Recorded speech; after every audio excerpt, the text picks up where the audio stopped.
আসসালামু আলাইকুম, কেমন আছেন আমার প্রিয় বন্ধুরা? তো আমরা এখন এসে গেছি কক্সবাজার রেল স্টেশনে। পুরো রেল স্টেশনের ভিউটা আমরা আপনাদের দেখাবো। ইনশাল্লাহ আপনারা আমার সাথে থাকবেন।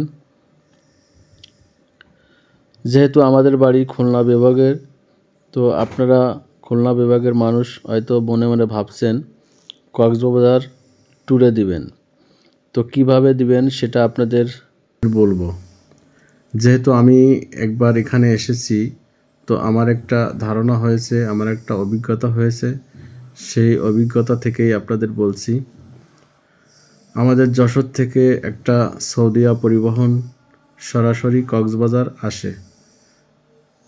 তো ওই সৌদিয়া পরিবহনের কাউন্টার থেকে বা অনলাইনে আপনারা টিকিট নিয়ে নেবেন, সরাসরি কক্সবাজার এসে পৌঁছে যাবেন। কোনো ঝুট ঝামেলা নেই, সুন্দরভাবে আপনারা কক্সবাজারে চলে আসতে পারবেন।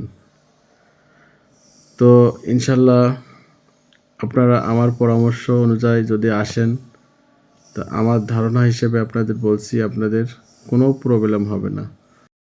অনলি জাস্ট 12 ঘন্টা লাগবে। আমরা এখানে আসছি, চারিপাশটা মনোরম পরিবেশ। ঠিক আমাদের যশোরের বিমানবন্দরটাও ঠিক এরকমেরই সেম ক্যাটাগরি। সেটা বিমানবন্দর আর এটা জাস্ট রেল স্টেশন। আপনারা যদি কখনো আসেন, এগুলো কখনোই মিস্টেক করবেন না। যা দেখতেছি তাই অবাক হচ্ছি, মনে হচ্ছে যে আরো 2-1 দিন থেকে যাই। সময় পেলে এখানে ঘুরতে আসবেন।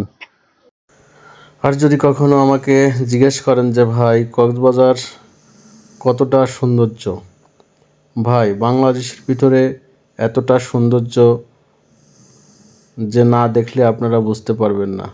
ইনশাল্লাহ আপনারা আসবেন, ভালো থাকবেন।